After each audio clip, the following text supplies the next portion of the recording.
I was at my absolute rock bottom. Humiliated, betrayed, and kicked out of my own house at 45. That divorce didn't just leave me broke. It left my soul weeping. I had nothing. I begged for help and all I got was contempt. But the secret a total stranger told me that day? It was worth $74 million and it changed everything. And the mysterious condition that came with it, it absolutely silenced all my enemies and gave me a purpose. Before we continue, please like this video and tell me where in the world you're watching from. I want to know how far our reports reach. Thank you. My name is Natalie, and at 45 my life was over. That's what it felt like anyway. The final decree had been read, the gavel struck, and 25 years of my life with Steven gone. Just gone. He made sure I walked out of that courthouse in Chicago with nothing but the dress on my back, a battered suitcase, and the crushing weight of public humiliation. He'd spun a narrative so convincing, so expertly crafted by his sharp lawyers, that I was the careless, aging wife who deserved nothing. He even won custody of Buster, our golden retriever. That detail hurt more than the lost house. It was the final, petty cruelty. I remember sitting on a cold park bench, just a few blocks from the fancy downtown offices where my fate had been sealed. I was weeping, not in great, dramatic sobs, but in silent, exhausting despair. I had called 3 friends, tried to explain, to ask for a couch to sleep on. The response? Evasive apologies. Steven hadn't just taken my money. He'd poisoned my reputation. I felt utterly abandoned, my soul raw and exposed. That's when she arrived. I didn't notice her approach, but suddenly a pair of expensive polished leather shoes were stopping right next to my worn-out flats. I wiped my face quickly, hoping to avoid eye contact, but a smooth, professional voice cut through the despair. Natalie. Natalie Miller. I looked up. The woman was impeccable. A tailored charcoal suit, sharp blonde bob, and a discreet gold watch that probably cost more than Steven paid his gardener annually. She had the focused, non-nonsense air of a high-powered attorney. Yes, I mumbled, immediately suspicious. Was this another one of Steven's cruel, post-divorce traps? She offered a pristine white business card. Claudia. Law Office of Vance & Associates, Geneva. My apologies for the direct approach, but this is urgent. I represent the estate of Arthur Thorne, your late great-uncle. I frowned. Uncle Arthur? I hadn't seen him since I was a child. He was always described as the family eccentric, a recluse who had moved to Switzerland decades ago and who rarely, if ever, spoke to anyone. Claudia didn't wait for me to process this ancient history.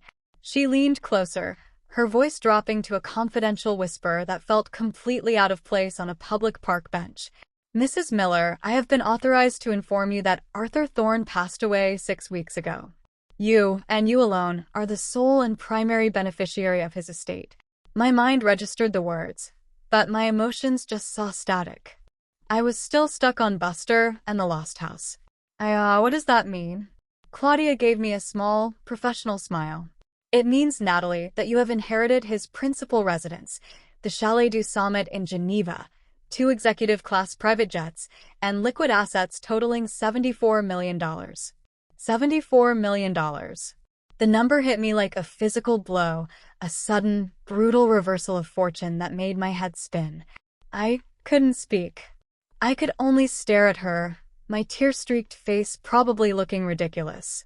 But before I could even formulate the word millions, Claudia's expression hardened. Her eyes, which had been warm, turned cold and professional again. However, she stated firmly, cutting off my disbelief, there is something else. A condition mysterious, left personally by your Uncle Arthur. It is a crucial term of the will. And if you fail to fulfill it, the entire estate, the mansion, the jets, and the $74 million will be immediately transferred to your cousins, Damien and Celeste. I finally found my voice, a desperate, raspy whisper. The condition? What is it? You'll find out soon enough, Claudia said, placing a heavy manila envelope in my lap. But your cousins are already aware of this situation and are watching. They're already preparing for your failure. The last part of her sentence, delivered with an unsettling finality, confirmed that my battle for dignity was just beginning. The sheer audacity of the situation left me reeling. One minute I was scraping change for bus fare, the next I was hearing about private jets. But that word, condition, lodged itself in my throat like a shard of glass. "Tell me about this condition, Claudia," I demanded as we moved to a nearby cafe, where she insisted on ordering champagne, which felt surreal given my state of near homelessness. Claudia opened a sleek briefcase and pulled out a stack of documents, carefully laid out on the table next to the bottle of moat. Uncle Arthur was a complex man, Natalie. His will stipulates what he calls a testament of virtue. The exact nature of the virtue, the task, the sacrifice, will only be revealed after you successfully complete the first mandatory phase. I leaned forward, my pulse racing. And what is the first phase? A 90-day residency requirement. You must live in the Chalet du Summit in Geneva for 90 continuous, uninterrupted days. You must not leave the property for any reason, no matter how compelling. You may have minimal contact with the on-site staff and myself, but zero external communication. No outside guests, no business dealings. Essentially, 90 days of complete isolation and reflection. Isolation. 90 days. The concept felt medieval, yet given the alternative, going back to sleeping on an air mattress in a friend's spare room, it sounded like a secluded spa retreat. And if I fail? Claudia's gaze was direct. If you step 1 foot off the grounds, if you try to force the conditions revelation, or if you violate the communication embargo, the contract is immediately null and void. The entire $74 million fortune and all assets revert directly to Damien and Celeste. My mind raced. 90 days of my life for $74 million. It seemed like an insane risk. But what exactly did I have to lose? Stephen had already taken my life. The shame, the humiliation. It was a heavy cloak that made me feel invisible. This inheritance was my only chance, not just for financial stability, but for a complete recovery of my dignity. Just as I reached for the pen, my phone, which I rarely used anymore, buzzed. It was a text from Stephen. "Heard a crazy rumor about your inheritance. Must be fake. You know you need me. Call me. Let's talk about getting back together. We had a good life." The sheer hypocrisy made me physically recoil. He hadn't sent a single text in 6 months, not even to ask if I was okay, but the smell of money brought him running. His contempt for me was a powerful motivator. He thought I was worthless. I realized then and there that I didn't need $74 million for wealth. I needed it for revenge against the apathy and betrayal of my past. "Where do I sign?" I asked, my voice steady for the first time in months. Claudia watched me carefully, a flicker of professional respect in her eyes. I signed the preliminary documents, committing to the 90 days of isolation. Within 2 hours, I was at the airport. Claudia had efficiently arranged everything. As I boarded the luxurious silver-winged jet that bore the Thorne family crest, the contrast between my recent life and my immediate future was dizzying. As the door closed, Claudia handed me the manila envelope she'd given me earlier. "You're committed now, Natalie," she said. "But the family is already circling. Damien and Celeste are sharp, and they are greedy. They've already prepared for this. Your crown is in dispute. Be careful." I took the envelope, which felt thin and heavy with implication. "What's in here?" "Only one thing," she replied, her voice low. "The names of your enemies." The flight was a blur of luxury, silence, and anxiety. I arrived at a private Swiss airfield under the cover of night, driven up winding mountain roads to the famed Chalet du Summit. The moment I saw it, bathed in tasteful floodlights against the dark Alps, my jaw dropped. It wasn't just a house. It was a fortress of wealth, a sprawling alpine estate built of heavy stone and dark wood, promising the kind of isolation and opulence I had only seen in movies. But the inside was cold. For all its marble floors, antique furniture, and floor-to-ceiling windows overlooking $1 million view, it felt less like a home and more like a mausoleum for Arthur's vast, reclusive fortune. And the snakes were already nested. My cousin Damien and his wife Celeste greeted me in the grand, 2-story living room, sitting by a roaring fire as if they owned the place. Damien, sleek and impeccably dressed, rose with a chillingly fake smile. "Natalie, how lovely to see you." We were just telling the staff how tragic it is that Uncle Arthur left his estate in such unstable hands. He kissed the air next to my cheek. His eyes, however, were calculating, assessing me, the divorcee, the failure, as a temporary nuisance. Celeste was worse. She was aggressively sweet, draped in heavy jewelry. "Oh, darling, you look positively exhausted. That whole messy divorce thing must have been draining." Honestly, we told Claudia that Arthur must have been momentarily mad to choose you. We were his true companions. They explained, with smooth, coordinated lies, that Arthur had invited them to stay indefinitely right before his death. They were here, they said, to manage things until the inevitable happened, meaning, until I violated the 90-day contract. They treated me with thinly veiled contempt, like an interloper squatting in their future property. I retreated to my designated suite, realizing immediately that the 90 days wouldn't be a restful retreat. It would be psychological warfare. I spent the next day trying to act like an heiress while subtly searching for clues. The isolation was brutal, and the surveillance from Damien and Celeste was constant. I decided to start where eccentrics usually leave their secrets: the library. Arthur's library was immense, filled with rare first editions. After hours of fruitless searching, I decided to focus on books with personal annotations. Tucked away on a high shelf was a beautiful, ancient copy of Homer's The Odyssey. Inside, the pages were brittle, but I found a small, handwritten note from Arthur. The handwriting was shaky but clear. "The virtue is found where the injustice was planted. Look to the history, not to the gold." 0.5 out of 10. The note confirmed my suspicions. The condition was not arbitrary. It was about correcting an old, deep wrong. The May 10th felt like a date or a code. My heart pounded with the thrill of the chase, something I hadn't felt since I was a child. The inheritance wasn't a prize. It was a puzzle. Just as I slipped the note into my pocket, the library door swung open with a bang. It was Damien. He must have been tracking my movements. His polite mask was gone. His eyes were wide with a feverish greed. "What is that in your hand, Natalie?" he demanded, taking a step toward me. I froze, instinctively covering the bulge in my pocket. "Nothing. Just a bookmark." "Don't lie to me." His voice dropped to a low, dangerous growl. "Uncle Arthur didn't use bookmarks. He used secrets. Hand it over now." He lunged, trying to rip the fabric of my trousers. I stumbled back against a bookshelf. "Get away from me," I yelled, adrenaline flooding my system. I held the note tight. Damien straightened up, breathing heavily, his face inches from mine. "You won't keep this, Natalie. I know that old fool was hiding something. I will be the sole heir. You are nothing but a temporary distraction." Damien's threat resonated through the quiet mansion, confirming that my cousins were not just waiting for me to fail, they were actively trying to provoke it. They were everywhere, their eyes following me like silent drones. The 90 days of isolation were quickly becoming a 90-day siege.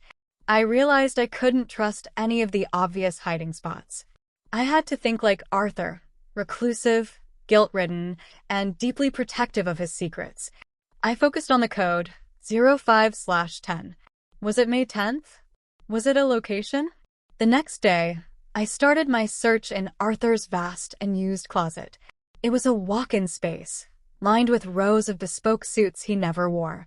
It was there, behind a rack of dusty overcoats, that I noticed a subtle difference in the wood paneling, a barely visible seam. My hands shook with anticipation.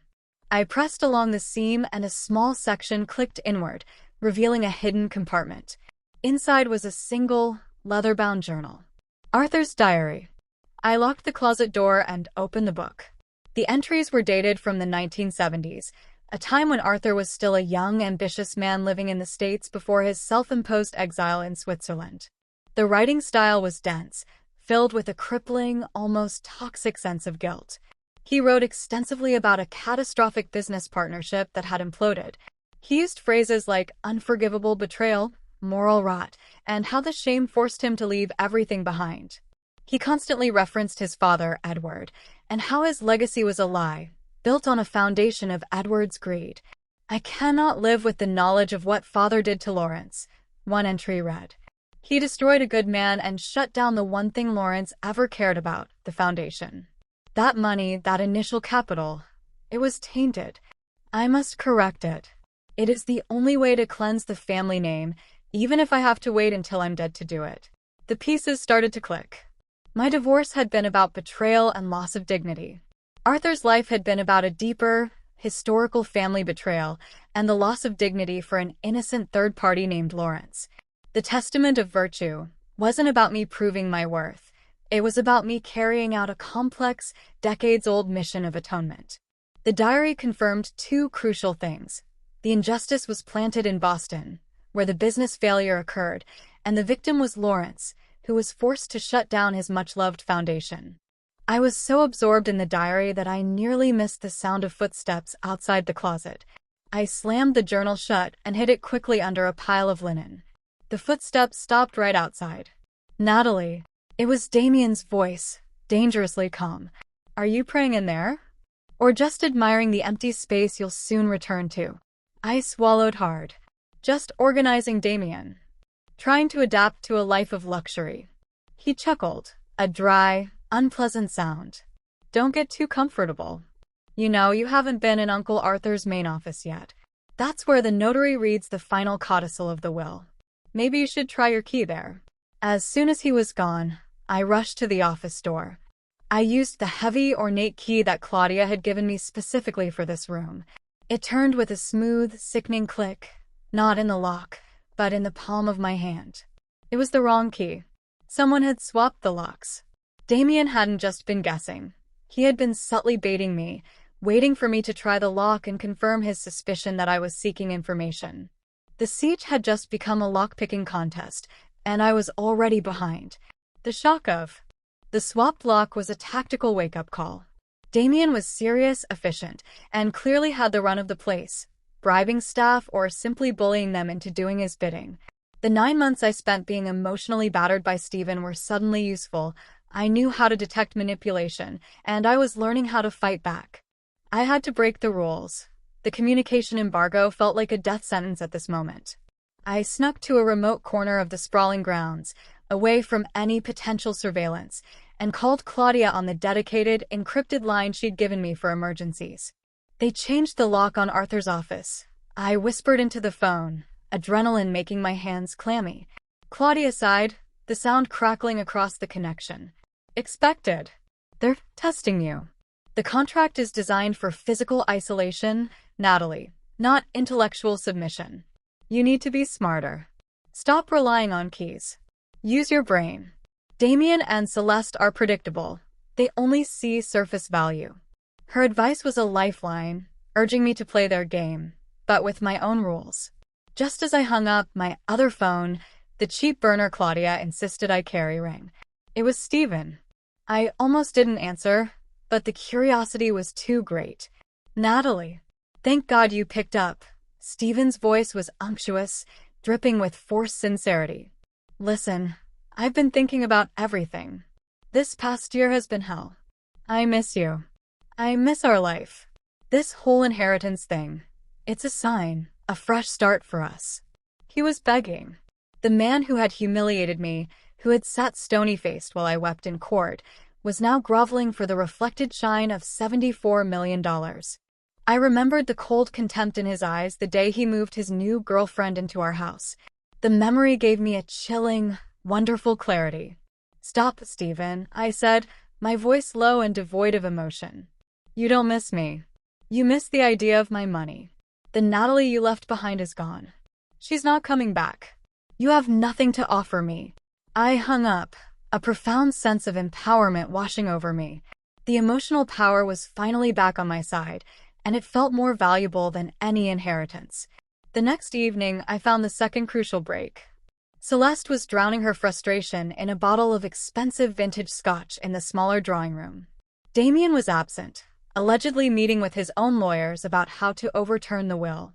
I sat down quietly, pretending to read, letting her talk. Celeste, frustrated by Damien's slow pace and her own greed, started muttering darkly. "He's so stupid, doesn't see the obvious. Old fool Arthur kept his most precious treasure right there under our noses. Not in a safe, Not in a vault, under the family history, under the family tree. She gestured vaguely towards the great hall. That ridiculous mosaic, a coffer de so, a safe underneath. She chuckled drunkenly. He was always a dramatic old sod. I barely moved, pretending to be engrossed in my book, letting the words sink in. The grand hall, where the family crest was displayed in a huge, colorful mosaic on the floor, surrounded by decorative plaques showing the Thorne lineage. A secret compartment right out in the open. Celeste finished her glass, her eyes glazing over, and within minutes, she was slumped over the velvet sofa, snoring softly. My heart was hammering against my ribs. The family tree mosaic. It made perfect sense for Arthur to hide a secret about a family injustice right there. I slipped out and moved silently towards the great hall. I knelt by the elaborate mosaic, running my fingers over the stones, searching for a seam, a mechanism. The tiles felt solid, but there was a faint metallic echo when I tapped one particular section near the name of Edward, Arthur's father. Just as I was about to press harder, the massive oak entrance door opened. I scrambled away, feigning sudden interest in a nearby statue. Damien stood there, silhouetted against the dark exterior. He didn't see me, but my breath hitched. He was holding a ring of keys, the heavy dark master keys to the chalet, including the new lock on the office. He looked tired, but his eyes were focused, sharp. He walked straight toward the mosaic, not even bothering to look around. He was staring directly at the exact section Celeste had pointed out.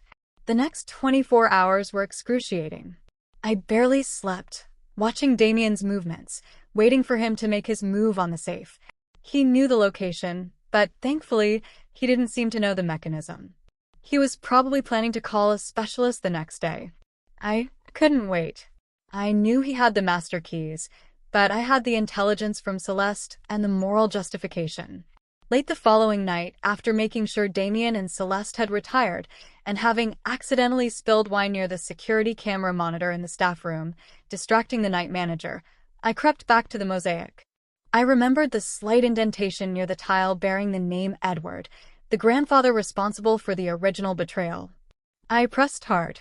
There was a soft metallic thunk, and a section of the mosaic about a foot square slowly sank and flipped open like a trapdoor. The compartment was lined with dark velvet. Inside, there was no jewelry or cash, just a small, antiquated video projector and a single, unmarked memory card. Arthur's treasure was information. I quickly carried the items back to my suite. I set up the projector and inserted the card, adrenaline making my movements jerky. The screen flickered to life. Uncle Arthur appeared, looking frail but impeccably dressed, sitting in his office. He was already speaking. "If you are seeing this, Natalie," he said, his voice surprisingly firm, "it means you survived the initial isolation and you have proven you are not like your cousins. The money is not the reward. The testimonial of virtue is not for you. It is for redemption." I leaned forward, completely engrossed. He was confirming everything the diary hinted at.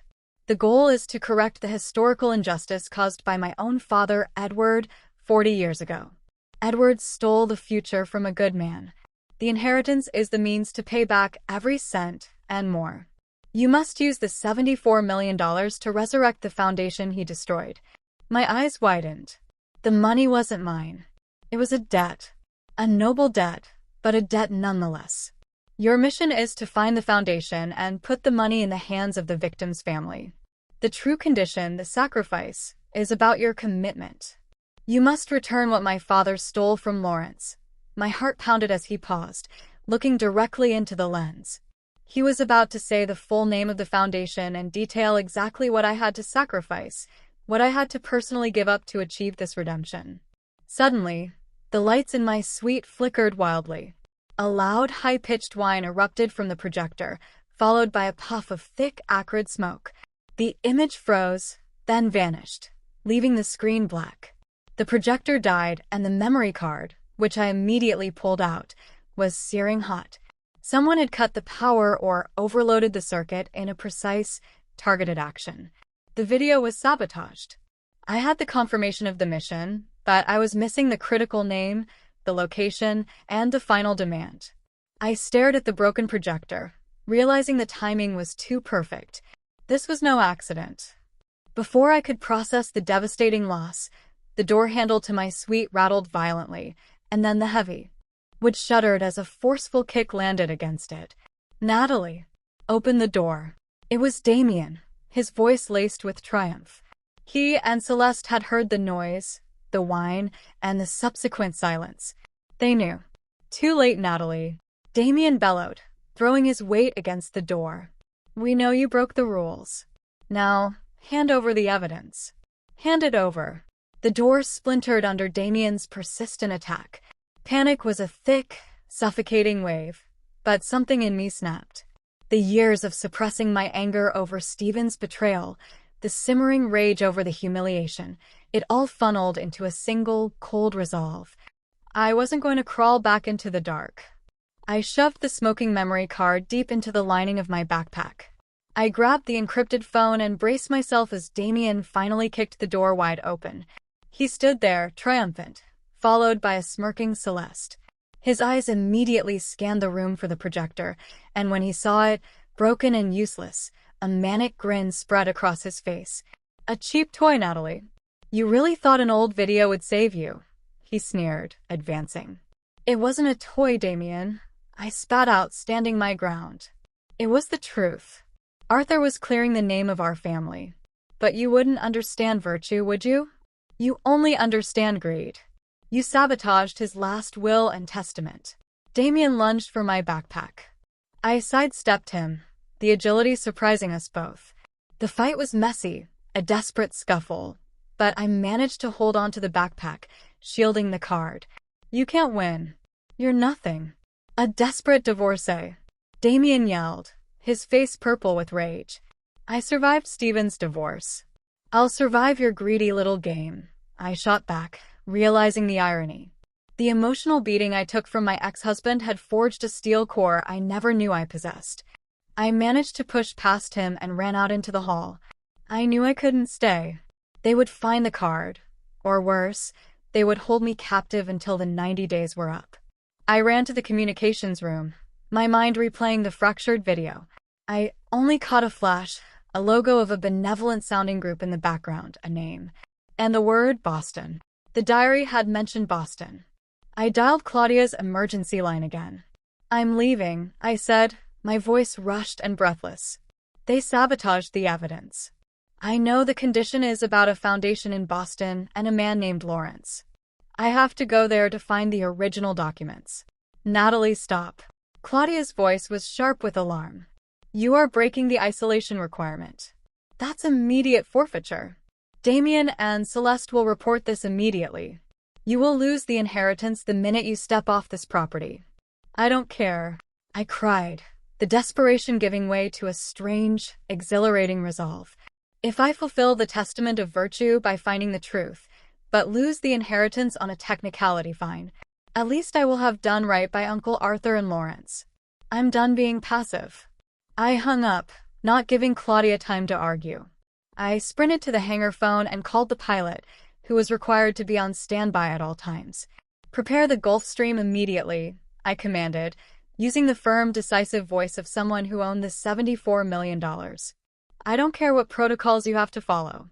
We are flying to Boston, Massachusetts now." As I tore out of the house and sprinted toward the cars, I saw Damien and Celeste appearing on the upper balcony, screaming threats and curses. They looked like two spoiled children realizing their favorite toy was about to be taken away. I didn't look back. If I'm going to lose $74 million, I muttered to myself, climbing into the back seat of the waiting car, I'm going to lose it fighting for my Uncle Arthur's legacy. The flight from Geneva to Boston was the most tense of my life. I knew every minute I spent airborne was solidifying Damien and Celeste's claim on the fortune. They now had incontrovertible proof that I had left the Chalet du Summit, violating the primary clause of the testamento. But I was committed. The emotional relief of fighting for something meaningful, rather than fighting for my own survival, was immense. Upon landing, I went straight to the Boston City Hall archives. My only lead was the city name and the vague reference to a defunct foundation. After hours of sifting through microfiche and dusty public records, I found it, Renewed Hope Foundation. The dates matched the 1970s entries in Arthur's diary. The foundation was incorporated by Lawrence O'Malley and Edward Thorne, my grandfather. The records showed the foundation had been highly successful, dedicated to vocational training for underprivileged youth. Then, abruptly, the records detailed a devastating legal battle. The truth was laid bare in yellowing paper. Edward, my own grandfather, had systematically framed Lawrence for embezzlement and corporate negligence. Edward subsequently bought Lawrence's controlling interest for pennies and dissolved the foundation, consolidating the assets into his own burgeoning empire. Arthur, heartbroken and ashamed of his father's actions, had chosen exile in Switzerland over complicity. I felt a fresh wave of shame, but also a fierce pride in Arthur's decades-long desire to atone. My next step was the original foundation address. It led me to a dilapidated, crumbling brick building with the foundation's name faintly visible above the broken entryway. Inside, the place was empty, save for dust and the ghosts of Lawrence O'Malley's dream. Tucked away in a flooded subbasement storage room, behind an overturned filing cabinet, I found a pristine, sealed metal tube. Inside was the final, official codicil of Arthur's will, the full testament of virtue.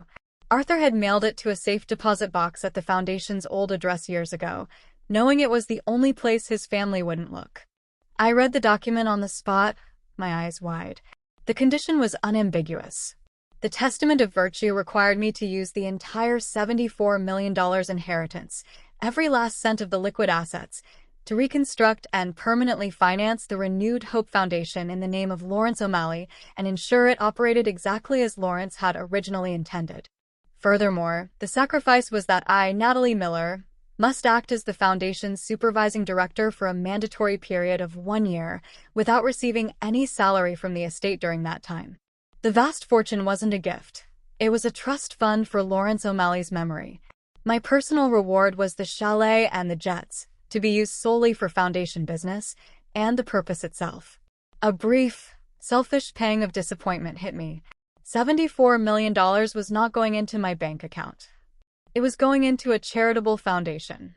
But the disappointment was instantly eclipsed by a profound, overwhelming sense of mission. This was a legacy worth fighting for. The joy of discovery was short-lived. My phone rang. It was Claudia. Her voice was tight with urgency. "You've activated the worst-case scenario, Natalie. Damien and Celeste filed a formal declaration of your contract violation hours ago. The notary is convening the execution of the will against you tonight. You lost. The $74 million is going to them."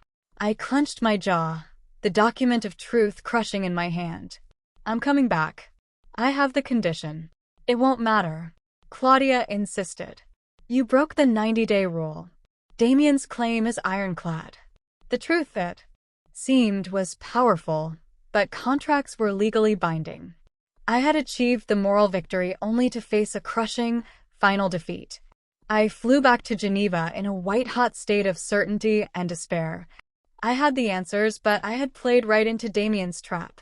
I knew the moral truth, but the legal truth was about to hand the foundation's destiny and $74 million over to the two people least deserving of it.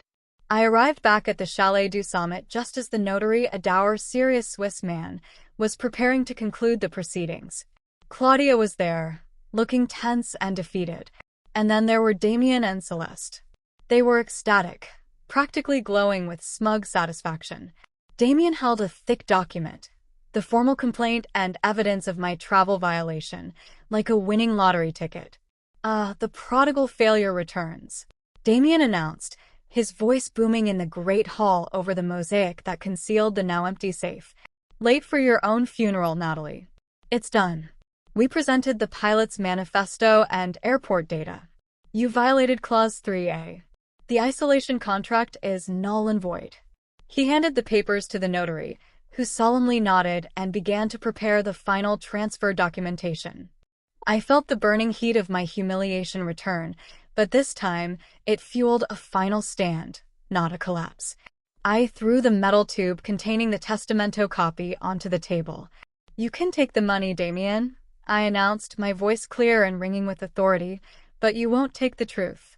You and Celeste sabotaged Uncle Arthur's testimony because you knew he was trying to expose the history of thievery and betrayal that runs through our family, starting with Edward. The entire fortune is a repayment to Lawrence O'Malley for the foundation my grandfather destroyed. You want the money? You will inherit a moral debt. Damien laughed, a high-pitched, manic sound.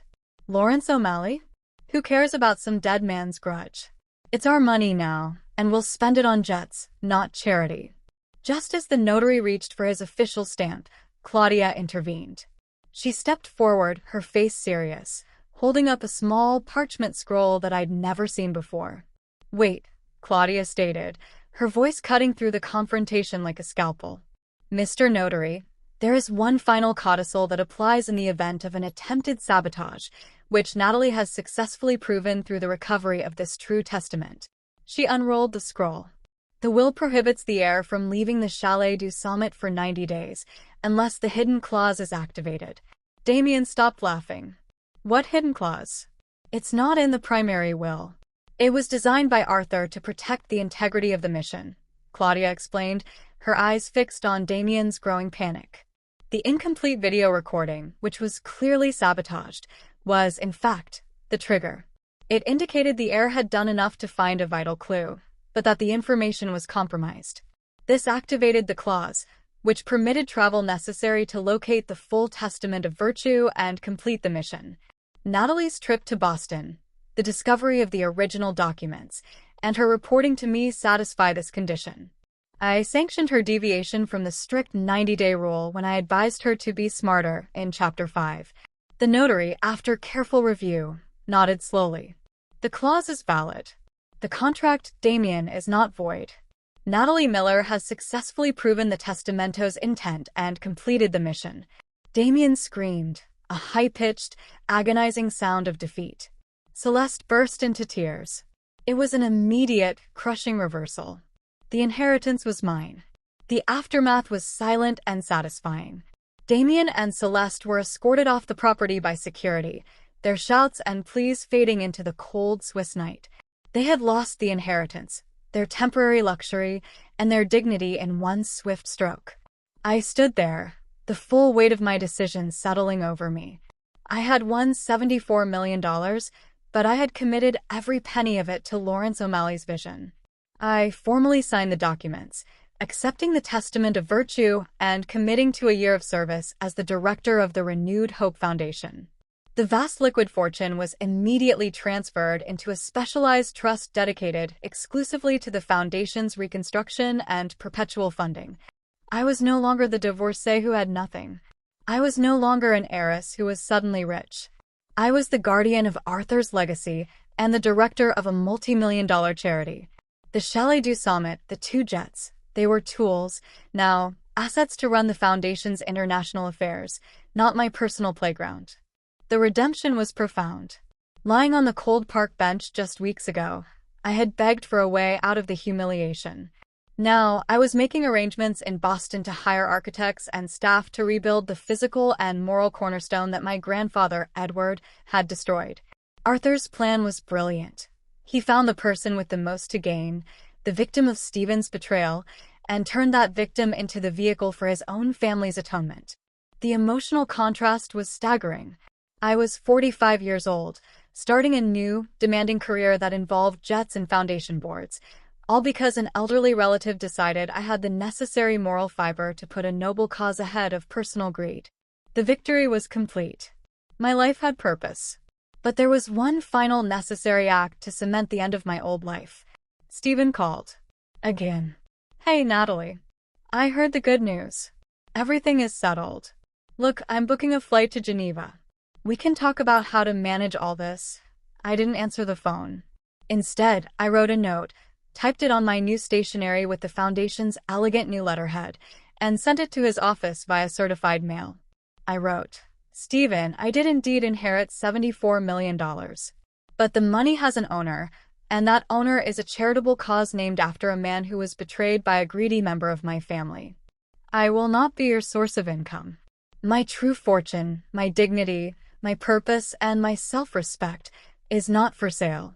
Sincerely, Natalie. I signed it, sealed it, and dropped it in the mail. The feeling was glorious. I hadn't just regained what Stephen took. I had inherited something far better than cash. I had the virtue. And that was the end of the story.